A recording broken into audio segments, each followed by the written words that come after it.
Well, number one, John, that was a great start with all that snow on the track.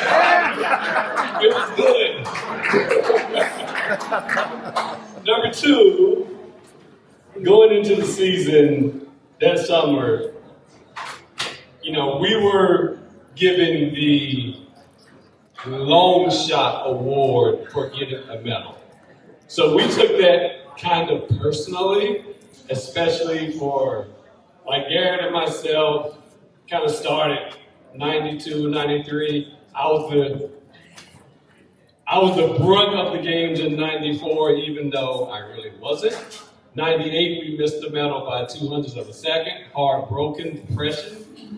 2002, this guy over here calls me up. It was actually 2001, like, we're gonna do this again. Come on, I need you, we need you. Then Garrett, if anybody knows Garrett, he's convincing in his own way. So we came back. We had probably at the time, so it was a good run. We had a good season prior to the games. And then we had the unfortunate incident with Pavle and the disqualification going into the games.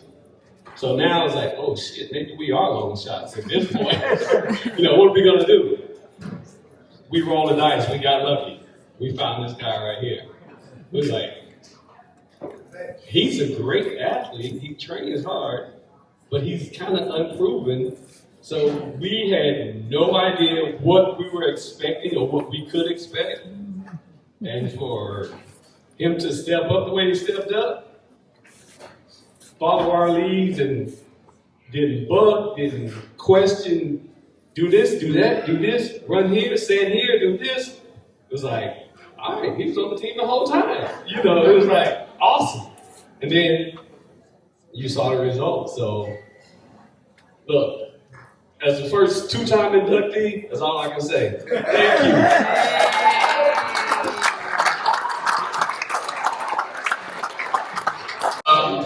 It's been 15 years since I've had an opportunity to come back to Lake Placid, and it's amazing how some things have changed and some things haven't. And the one thing that I see a lot of value in is the community here at Lake Placid and the supporters of Bobsled and Skeleton. It's an honor. The good part about coming onto this team is I had absolutely no idea what I was even getting into anyway, so that's why I didn't talk too much and just knew what I was told. But I just want to start off by giving some thanks to some people, actually a lot of people, but I can't name everyone else. First and foremost, for my teammates who got me into this sport, I want to give a huge thanks to those guys. That started off with Bruce Roselli. If it wasn't for Bruce, I wouldn't be here. So thanks to Bruce for everything.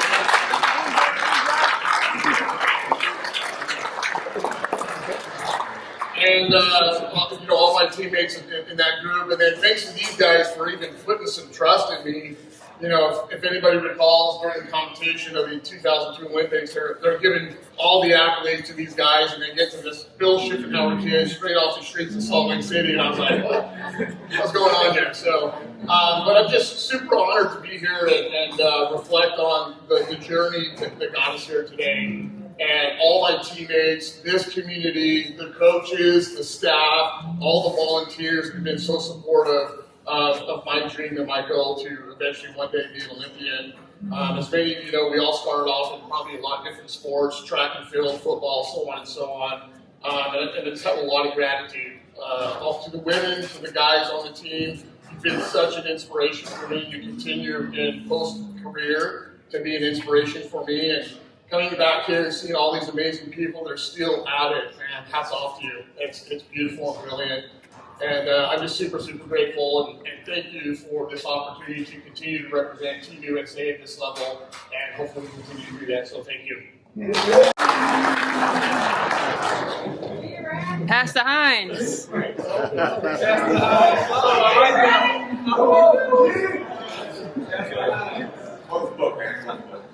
First of all, I just want to thank everybody for showing up, coming here. I want to appreciate some people tonight or this evening.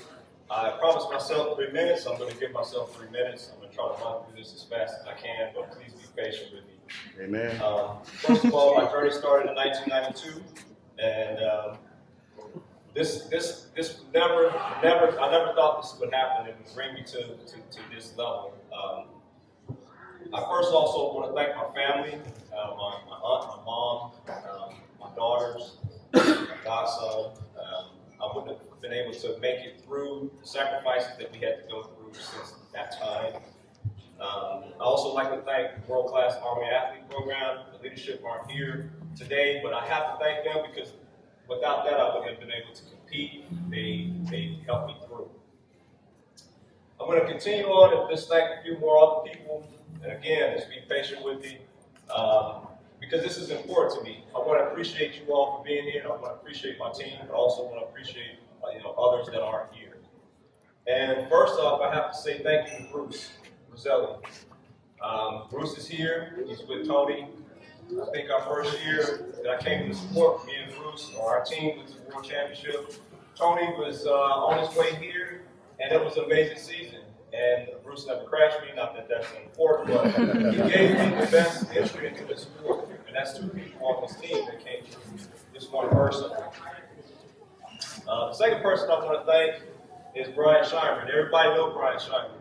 Brian Scheinman gave us our first contract thanks to Randy Jones. Probably either wrote it or he did something.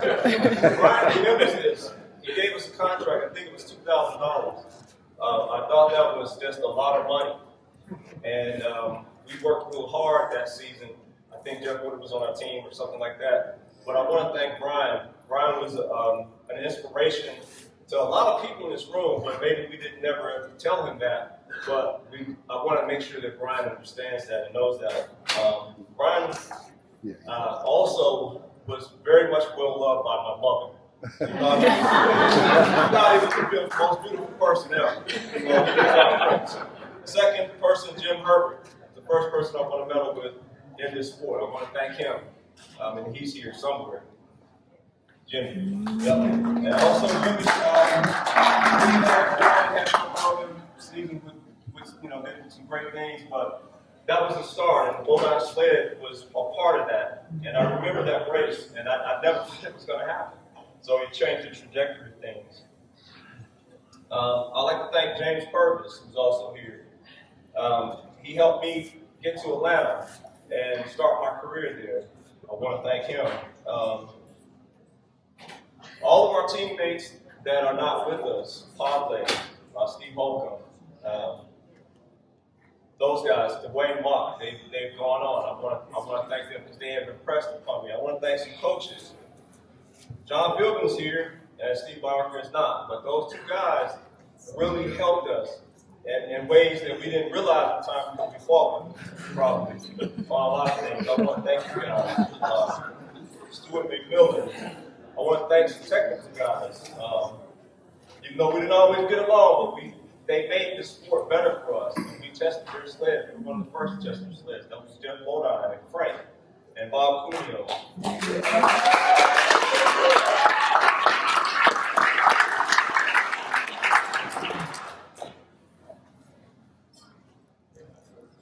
I want to thank Bill Tavares, who will let me stay in his house for the first time. For all the work he's put in. John Morgan, I want to thank him because just as he said, he made those criticisms to us over a period of time. And at first, when I first heard them, I took them personally. But then I had to come back and say, what is he trying to say? He was trying to tell us to get better. And we did. We took that challenge and we got better. Last but not least, I want to say thank you to, obviously, my teammates. Bill, a lot of people don't know this. Bill and our team, we never raced internationally, we never raced nationally. Our first race was at the Games. And that was the first time, I believe, in the history that that's been done. Now, somebody have to fact check me, but I'm not sure if that's ever happened.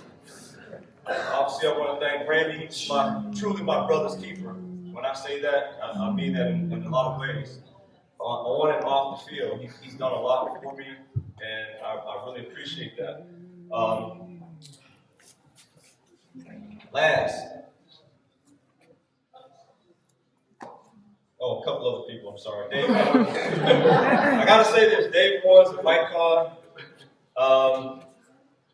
Dan and Darren Steele, these were my college nemesis. These guys were amazing. I just can't tell you how it felt when they showed up at track meets. And I didn't even know them until they came into the sport, but I remembered them later. I'd like to thank Kurt.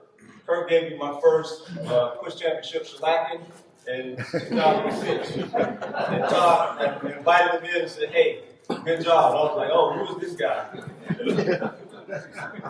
There was a guy that Todd talked about that was cutting heads every Friday. That was just Chris Folk. Literally, probably the history of the sport. And he gets tired of me saying this. And I think there's 3 other guys maybe in here that can challenge the fastest guys that I've ever met. Last and not least, obviously Todd, aka Doc Holliday. Anybody know anything about Doc Holliday? He plays that role.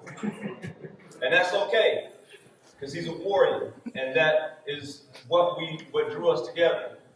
I'm a warrior spirit. That's what part of my name means, with Mighty Sword. That's what Garrett means. And I appreciate everything he did to try to bring us along. He challenged us in every way, in every step. Not only that, he wanted to improve in everything that he did, and I definitely appreciate him for that. And that puts me over my time by almost 2.5 minutes. So, with that, I would also thank the 2010 team, the 2014 team, and I want to thank all of the coaches and staff that showed up to support us today. Thank you, Mr. Shea and Mrs. Shea, who have been here always. Anybody else that I didn't get a chance to thank, Don, thank you. Anybody else that I didn't get a chance to thank, please don't take it personally. I just don't have enough time to do that today. All right? Thank you. Amen. Right. Trapped in the feel like Elvis up here. Well, I probably chose not to go last. The boys thanked everybody. But, you know, as he mentioned, I thought about a quote today that always reminds me of this team, and it's, we few, we happy few, we abandoned brothers. He who shed blood with me today will always be my brother. Next, these guys right next to me will always be my brother, forever and ever. But what I want to say also is, I see a lot of brothers and sisters in this room that have shed blood with me, and that has worked with me, and that has worked with us, and that has inspired us. And so I want to thank all of you for that. Now, I forget what Garrett gave his time limit. I don't know what it is. But yeah. I've told this story before, and I'll tell it again, because you know bobsledders will never give up on a good story. We will tell that damn story until it's out. So I want to bring you back, and it's 1980. This is what got me involved in this sport. Is 1980, February day, my father, disabled Vietnam veteran, who rarely spoke, told me to be in the living room at 1800. We were going to watch something on television. I took it real personal because, like I said, he rarely spoke, and when he did, it was a direct order. And so at 1800, I was already in there for 10 minutes waiting. So he turned on television. It was the Olympic Games, 1980, and Winter Olympic Games. And I don't know if all of you know, but I'm from Del Rio, Texas, a very dusty desert town on the border of Mexico. I can see Mexico from my high school, and I can throw a rock across the river and hit someone over there. But I'm about as far from the Winter Olympics as you could possibly imagine. So, 1800, I reported. For the next 16 days of glory, I sat with my father and watched these Olympic Games in Lake Placid, New York. And we watched a guy in a gold speed suit, Eric Hyden, win 5 gold medals. I felt the audacity to wear a full gold speed suit, like, my God. You know, what kind of courage was that? Each day, I was impressed with more and more athletes. And the opening ceremonies, they walked out with cowboy hats, sheer lambskin jackets, and suddenly I wasn't so far away. I thought everybody was a cowboy. And I sat there every day more impressed with each athlete that came. But the most impressive athlete was my father. The way he floated from his chair and began to leap around the room every time we won an event. And I say leap, and I say that amongst athletes because a leap is better than a jump. Everybody knows that. A leap has hang time. A leap is better than a hop. And so he would start jumping around the room and saying the same thing, we did it, we did it, we did it. And it occurred to me one day that he said, we did it. He said, we did it. So I exploded from my chair. I started hopping around the room. We met together, like sports fans often do, hugged and celebrated marriage sport. And that is the day I want to be the one.